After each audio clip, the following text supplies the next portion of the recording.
To allow touch sounds on Do Not Disturb mode in Samsung Galaxy S20, open Settings, swipe up or down home screen to access the app screen. Tap Settings, and then select Notifications. App Notifications, status bar, Do Not Disturb.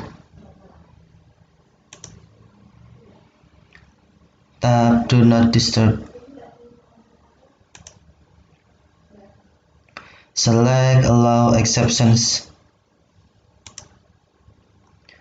To allow touch sounds when Do Not Disturb on, tap touch sound switch until blue, or to disallow, tap switch until white.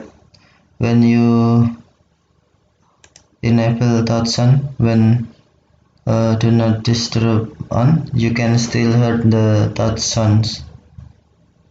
Okay, thank you for watching. Have a nice day.